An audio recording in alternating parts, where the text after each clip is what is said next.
black or white, male or female, rich or poor, gay or straight. What's the difference?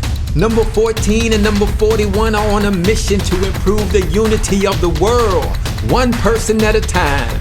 Welcome to the 14 and 41 Unity Show. Hello, I'm Alexis Hornbuckle, number 14. And I'm Matt Gersper, number 41. And I'm Khalid Loda, number 44. And we're different, but made from the same stuff. Right on. We're very happy to be broadcasting from WYTV7 in the beautiful Queen City, Charlotte, North Carolina. And we're excited for you to meet Khalid Loda. Welcome, Khalid. 14 and I are super excited to have you on the 14 and 41 Unity Show. Thanks for having me, guys. Appreciate it. Absolutely. Our pleasure. So just take a minute or two and tell our audience what you're doing these days to make the world a better place. That's a tough question, but I'll try my best. So currently I live in Regina, Saskatchewan in Canada. And funny enough, it's also dubbed the Queen City. And employed by the provincial government. And I'm also a basketball coach. I have my own business called Elite Basketball Training Academy. And my wife and I have a nonprofit organization called the HEBA Foundation that we just launched about a year or so ago. And what we're trying to do is, with basketball, teach life skills and then help young men and women who come through our program, if they're good enough, attend university. So at a minimal cost or on a full ride scholarship, emphasis on, academics, obviously. And with the foundation, the goal before COVID-19 hit was to try to help alleviate any kind of financial hardship or barriers to some of the youth in our city to help them access physical activities. Very good. See, lots of good stuff you're doing. So let's go back, let's say 10 years, back to 2010. What were you doing? What were you doing back then? Man, 2010, my wife was pregnant with my son, Ibrahim, which is Abraham in English. And I was an intern with the provincial government, just graduated from the master's program here at the University of Regina. And totally different outlook, I would say, back then, just trying to make it and, starting a new family and provide. That was my main goal back then. Yeah, 10 years changes a lot, doesn't it? Yeah. Let's go forward 10 years. Mm-hmm. So what is your vision of your role in the world in 2030? Hopefully, have a positive impact on the life of the youth that come to our program. Hopefully be a better father, a better husband, a better person overall. Not easy in these crazy times we live in, but trying to do my best to, bring more positivity than, destroying this world or making it even worse. So that's the goal, hopefully. And it's a very tough act to balance because of everything surrounding us and sometimes more negativity. But the goal is to, hopefully be that positive influence amongst the youth and my children, most importantly. Oh, beautiful. I love the idea of time. And there's a quote by Argentine footballer Lionel Messi, and it says, "I start early and I stay late, day after day, year after year. It took me 17 years and 114 days to become an overnight success." Now, Khalid, does life sometimes feel like that? We've got to really do the work consistently, right? Yes. And that's the hardest thing is how do you stay true to yourself also and consistent in this day and age of social media influence, and everybody thinks that the grass is green on the other side, and keep teaching these young men and women the simple principles of integrity, loyalty. And it's a work that every time I have a graduating class that leaves and go on to college or whatever, and then a new breed of youth come in, I find myself redoing the same stuff. And even with the guys who graduated, I still find myself rehashing the same message. So I guess, he's right, it's never ending as long as, you are consistent in what you're doing. You got to repeat that message over and over and over. It's the repetition. So yeah, I do agree with that statement. Awesome. Over to you, 14. Khalid, thank you for joining us. As Matt said earlier, I'm excited, man. You do exactly what I do, so I love it. I'm like hype about this whole interview. I'm gonna have to holler at you after this show. Sounds good. But what I really want to know is, what was your initial response, like when you first heard about Rafru and from our mutual friend, and then our mutual friend Freddie Jackson. What was your initial response there? And then what do you think about like our website if you got a chance to check it out in the team gear? So, I found it like when Freddie hit me and he was very vague in the information. He said, hey, man, check this website. This guy, Matt, is, a great guy, So I went online. I was like, I didn't know what to expect. And I found the fact that, you guys, are different in a sense, like it's a collaborative effort from different people of different background who are, having the same message, but also having that platform to be able to share your story. What we found, a lot nowadays is like, you can only listen to one narrative, right? Like, everybody else is wrong and we're right, especially in this, the climate of division, whether it's in the United States or in Canada or across the globe. And we all have a painful story to share. And whether it's a racial one or it's, a story of like, a painful memory that somebody was trying to share or bring awareness to, I found that what you guys doing, you're not censoring and you're not only hearing one side. You actually like, open, and I like that. It's I think it would brings us closer together, and also the fact that you have the ability to, hey, the other side is listening to what I'm saying. Right. So that's what, separates you guys from what I've, seen across, and again, like diversity and inclusion is a passion of mine, social activism and everything.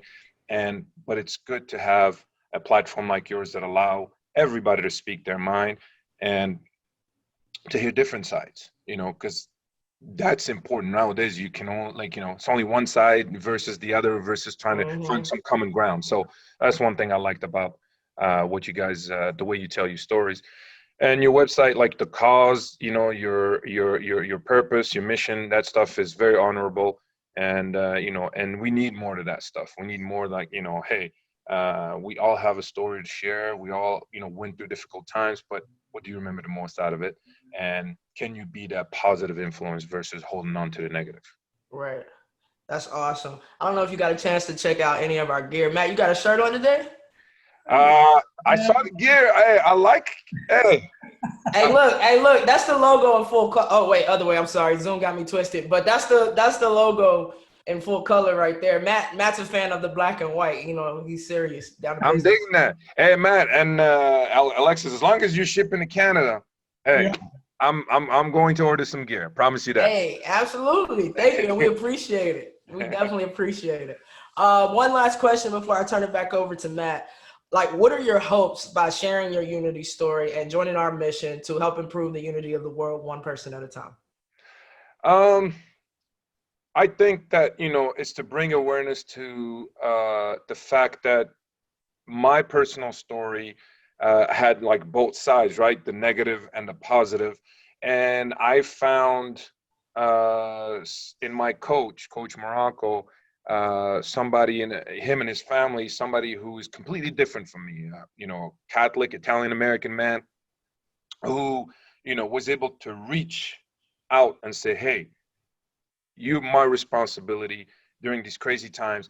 I'm going to protect you. I'm going to shield you from what's going on. And of course, in the beginning, you don't understand it until it gets worse and worse through the media and stuff like that. Right. And I was able to find another family that I could find, shelter, I could confide in. And that's what really, impacted me the most. For all the negative, you remember it, but that part that somebody from a different faith, a different ethnic background was able to reach out and say, hey, I got you, man. It's what, shows the humanity that we all have. Regardless of where you're from, if you see something wrong, it's our natural instinct to be like, hey man, let's do the right thing. Right. I don't care who it is for. You see somebody in the street down on their luck, and if you can help, I don't care who it is, you can help. Do the right thing. Get out there and help. And that's the thing that I'm trying to, the message that I'm hoping that people grasp is, no matter who it is, help. When God sends you that help, it comes from, it can come from anybody, even your worst enemy. So yes. That's the thing. I love that. You're so spot on right now. I'm over here like, preach, man. Go ahead. Thank you. No problem. Madam, go ahead and get that back to you. All right. Well, you kind of walked into my next question. Your Unity story shares one of the darkest aspects and also the brightest light of humanity. And you experienced it all in your junior year of college. So you mentioned a little bit what one takeaway is. What's another biggest message, biggest takeaway you hope readers will get by reading your story?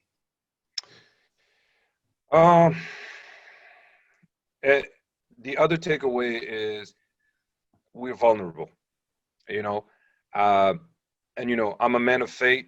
I believe in God. I believe in the Creator. I believe in Jesus and Muhammad, all these prophets that came, and they all had the same universal message. When in pain, when in need, when you're down, turn to the Almighty. And without him, I wouldn't be where I'm at today. I know that. And that's something that, I made it, as I got older, a fundamental piece of my life and my children's upbringing. And, like I tell them, you need anything, you ask God.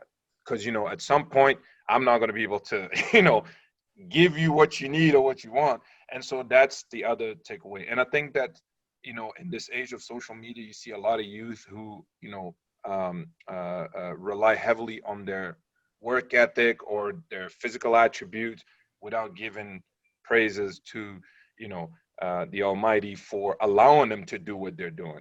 And that's the thing that, in my pieces, I found myself in a vulnerable state. I didn't know where to turn. And my dad, when he was alive, he's like, he was preaching the turn to God, ask for his help. And, his mercy is greater than his anger, his wrath. And that's, the thing that allowed me to find solace in people like Coach Morocco and his family and my teammates and stuff like that. And despite our differences and despite what the media was, bombarding us with back at the time, and thank God there was no social media, but they were able to see beyond that and say like, hey man, you're just like us. There's no, except like the differences in the faith, but that's what I hope the other takeaway is, to have a personal relationship with the Almighty and make it that and appreciate everything he gives you, because at any time he can take it away. Yeah. Right on. All right, Khalid, we're going to take a quick commercial break and tell everyone about 3 things. Okay. Super amazing health device called Zona Plus, how to get a $50 discount, and how their purchase will go and support a big donation to WYTV7.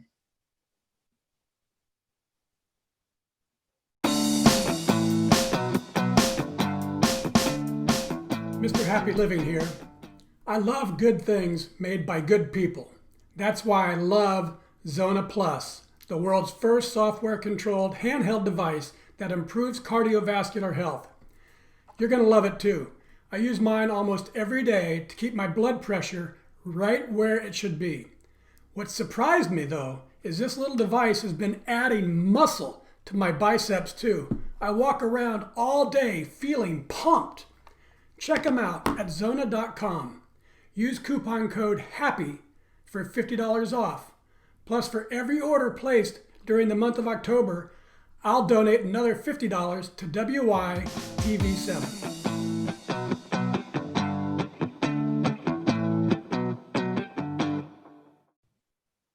Welcome back, everybody, to the 14 and 41 Unity Show. Want to give a special shout out to our October sponsors, Zona Plus and Happy Living. Khalid is joining us, Khalid Loda, and for those who are just now joining in. Hey, we're going to get right back into it if you're ready. Yes, All ma'am. right. So I want to know, how have the lessons that you've learned as an athlete, in particular the Unity lessons, how have they helped you become a better, more successful person? So obviously sports played a huge role. And again, like I said in my story, like, the concept of race, I was kind of familiar with it, but never put in my face until I moved to United States, or 22 years ago. And it right away made me feel, self-conscious. And I was like, okay, like, where do I fit? And then people on one side say, are you black? Are you white? Are you mixed? Or you want to, and I was just like, oh my God, like this was really overwhelming. Even though like I grew up in North and West Africa, like we had like, we never like, looked at our skin color as a, as a difference maker. Right. And I think that sports played a huge role in also having good coaches slash mentors who really, embraced the fact that, it was beyond bigger than basketball. Right. And that's the thing. It's like, you're a young man, all you think about is, I gotta play ball. I gotta get that contract. I gotta play overseas, and you kind of forget your academics a little bit and stuff. But I had mentors like Coach Morocco, who's always emphasizing on the fact, like, hey, like, don't you dare, leave without graduating. Don't you dare, like he emphasized on that. So I was able to graduate college and, with a degree, which down the road helped me, get into my master's program here. And, I come out of college and my master debt free, right? Like most people I know don't have that luxury. So I feel very lucky to have some strong mentors who actually, even though my parents were still alive, but you're so far away, and that independence can be tricky a little bit. And but people who were out there constantly, whether it was teachers or it was coaches, to say, hey man, like keep keep doing what you're doing. Don't forget your academics. And that was the important piece, is the fact that I was lucky enough to have strong mentors who understood the value of the scholarship, the value of being a student athlete. And he always said to us, 90% of the people want to be you. And we were like, what are you talking about? It's like every time you walk on the floor, every time you walk in the hallway, people wish that they were you. So you got to be careful what kind of message you're sending and how you carry yourself. And so that stuck with me. Of course we made mistakes. We're humans. We did stupid stuff that, people perceived us in a certain way. But when that message stuck, I was like, okay, it's about, the positive impact you can make. It's about the differences you can make. Use your platform, but most importantly, like, don't just, be a basketball player. Yeah. You're more than that. Yeah. I love it. Matt? Awesome, awesome. So, Khalid, here's a line from your Unity story that I think may surprise people. Quote, I broke down crying one night after a game on the way back to Pittsburgh. I didn't play well, got a technical foul, let the crowd get to me, and my coaches got upset at me. Here I am, a 6'9" tough guy, crying on Coach Morocco's shoulder as I struggled with everything. Tell us about that. So I think we were, the university I played for was the only liberal arts school in a predominantly Catholic school division, right? Like university. And I think we went to Ohio, and, we won the game, but I didn't play good. And I always, had this big pride ego that, I had to get 15 rebounds and score so many points to, I just loved the game so much. And I didn't play good, and it was tough. And, it started, with a string of, we had like some ups and downs that year, a little bit in the beginning of the season. And we went back in the bus, and Coach Morocco was not happy with me. He hated when I would get a technical or like, do something that would cost. It was about the team for him, and I respect that, and I appreciated it later. And got in the front of the bus, sat next to him, was talking, and and he was letting me having it, but in a nice way. And I got emotional, and I was just like, yeah, coach, you're right. And I just broke down crying, like, and of course, like, I'm a very private person. And that day I just couldn't hold it in. And, I just cried, and then he gave me this hug, and, he's about 6 feet tall, he's not a big guy, but, here I am crying. And, of course, my teammates and the girls team were looking at me like, what is going on? But I just like, I didn't care, man. I needed to let it out. I just needed to let it out. And, like I never, it wasn't about having a tough persona or facade. I was naturally tough kid, resilient, I would say. And, but that day I just like, with so many emotions, and, the climate we were living in kind of fueled that. And I felt like, if I'm going to go down, I'm going to go down swinging by myself. But that's not how it really works. And it took me a while to open up to coaches and players and my teammates, to tell them, hey, man, this is what I'm really going through. Like, I'm struggling a little bit and I don't know how to deal with it. So that was the biggest thing. So what the audience doesn't know yet, because it hasn't been brought up, Khalid's playing this season after 9/11 happened as a Muslim man.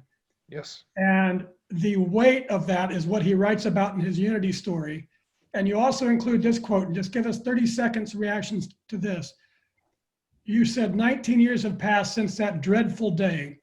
And as I look back, I suppose on the whole year and your life afterwards, I focus more on the good that came out. Yes. Tell us about how such a struggle can lead to you focusing on the good these days.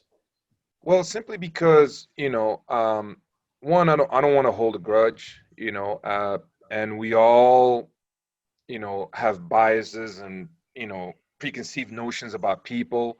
And, and again, this is central to my faith. Like, we're not allowed to judge, we are asked to forgive. And so I went through a difficult time for a short period of time, and I know some people have it worse. And I just came to, why would I hold on to that negative baggage?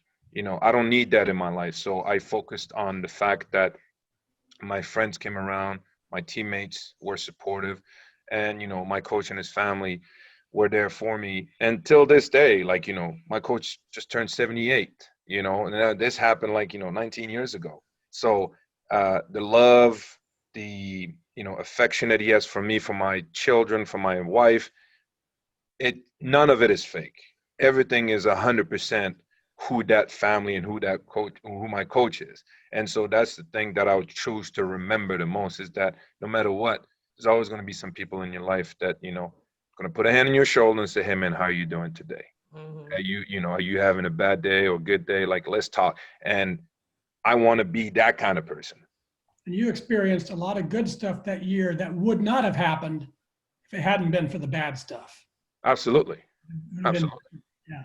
Okay, quickly, tell us which of your teammates is going to be the next one to follow your and Freddie's lead and share their Unity story with us. I'm going to go on a limb out here, but I haven't talked to him. But my best friend, Marco Sanders, he lives in Norway, where my wife is from. And, he's a coach there. He works for a pharmaceutical company, I believe. And he coaches the pro league. He coaches the youth as well. So he's the next guy that I think, you should have on your. All right. And then you got to do a better job explaining it to him than Freddie did to you. Oh, I got you, man. I got you. Yeah. I'm going to reach out to him. Now it's time for something we call Fun Time with 14. Take it away, Alexis. Absolutely. My favorite part of the show here. So basically how this works is I'm just going to fire off some rapid questions. You got about 3 to 5 seconds to answer them, literally whatever pops in your head first. Okay. That's what we do. All right. You ready? Ready. All right. We'll start simple. How old were you when you first started playing sports? I was probably like 10. Okay. What sport would you play if it wasn't basketball? Soccer. Nice. Or football. Football, how we call it back home. Well, you made Matt happy with that one. What was your favorite place that you've ever played in? Favorite place? That's a tough one. I would have to say, when I transferred to Minot State University, and we had a huge gym for NAI school. They're Division II now, but that's placed at 12 or 14,000 people. Huge. Nice. Okay. If you weren't coaching, what would you be doing? If you weren't coaching and mentoring, what would you be doing? Oh, that's a tough one. To be honest with you, I don't know, because I found that purpose. And that's it. Yeah, like I guess I'll be I'll be lost, to be honest with you. You look like Uh, a song and dance guy to me. No, honestly, you know, like I said, I do have a job, but the fulfillment that I feel from coaching, the passion, that's what, you know, makes it whole. It brings a purpose to your life when you do that. Yeah, absolutely. What was your most memorable sports moment? When we won when we went to the national championship for the NAI schools at Point Park University, uh, that was the only time we advanced. Incredible week, and you know, winning a championship at any level or like participating in it is the hardest thing, you know, you can possibly imagine. So that for me was, you know, a huge accomplishment and a very, very memorable week and season that we had that year. Absolutely. What is your most embarrassing sports moment? Most embarrassing sports. Yeah, I had, you know, I was coach asked me to come in the game, and there was a big puddle of water. I didn't see it, and then boom, the split. You know, everybody was laughing in the gym, you know. So it was a painful split. And I said, Coach, I'm not going back in. So that was very embarrassing for me. Oh man, yeah, yeah, that's pretty embarrassing. And it ended with a slight injury, so that's no fun either, right? Yeah, not funny at all. Just to get a little deeper here, what is one message that you would give to kids who are going through recruiting? One, stay true to yourself. Don't compromise your principles, your values, and then find somebody that's going to coach you on and off the court. Absolutely. Hey, I hope y'all are listening to this, whether it's kids or parents. What you said rings so true. It'll help you go a long way. Okay, last question. Okay. If you could live anywhere in the world, you and your wife and your family, where would it be? Oh man, most definitely somewhere warm. Like we get minus 40 degrees Celsius here. You got to name one. You got to name a place. Place. Well, it's a split between the Maldives and what's the other place that they call Tahiti. There you go. Okay, pretty good spots. All right, Khalid, that's going to wrap up, you know, our rapid questions. Fun time with 14. Thank you for playing along with me. I appreciate it. My pleasure. Before I let you go, do you want to share any parting remarks or comments for our listeners? You know, like it's, you know, the message is the same, in a sense, like we got more in common. You guys already said that we have more in common than differences. And, you know, it shouldn't come down to, you know, skin or thoughts or beliefs, but it comes down to your actions, you know, and what kind of person are you, you know, and there's going to be evil and, you know, bad people from all over the place, race to religion, it doesn't matter. But I would say to the listeners, surround yourself with people like-minded, you know, who have the same message and believe in what you believe in a sense, like, you know, positivity in the world versus, like, you know, trying to bring other people down or think all negative. So that's what I would say to the youth. Awesome. Yeah. Thank you so much. Matt? All right, folks, over the next 2 weeks, Khalid's going to be responding to comments, questions, and remarks from listeners to this show and readers of his Unity story. At the end of those 2 weeks, he'll pick the person he feels was most impacted, and he or she will win, get ready for it, a Rafru t-shirt or hoodie. Nice. Yes. And now, if you're hearing my voice and you were inspired by today's show, please donate what you can to WYTV7. It's a wonderful 501c3 charity on a mission to educate, empower, and encourage. They do good works with your kindness. Thank you, number 44 and 14. This is a great privilege to work with inspiring people like you to do our part to make the world a better, more united place. Khalid, your unity story reveals the very spirit that RAFRU is founded on. People from every walk of life coming together in the toughest of times to support each other. And the life you're creating as an entrepreneur, mentor, father, husband, agent of change, coach, and basketball aficionado is truly inspiring. Thank you for sharing your important perspective with our grassroots movement to improve the unity of the world. Thank you, Matt and Alexis, for having me. Greatly appreciate it, and thank you for your kind comments. You bet. Folks, this is a powerful unity story. It's another one we have for you to read. Thank you, WYTV7, for hosting and promoting our show so we can keep sharing amazing stories from retired athletes like Khalid, all of us working together to improve the unity of the world.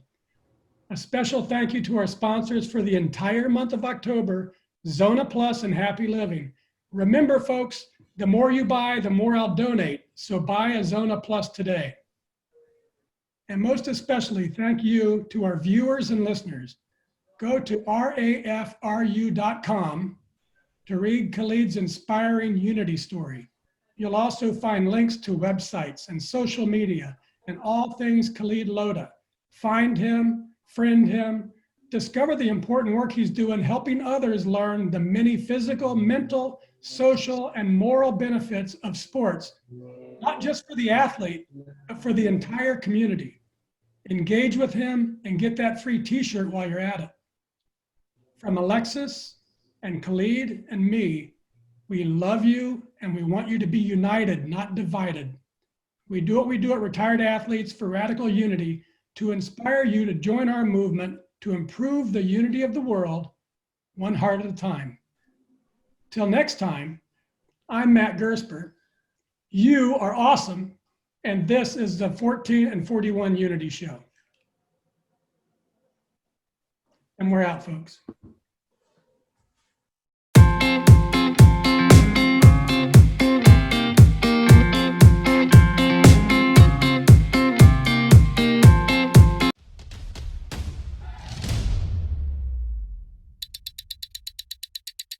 Black or white, male or female, rich or poor, gay or straight. What's the difference? Number 14 and number 41 are on a mission to improve the unity of the world, one person at a time. The 14 and 41 Unity Show.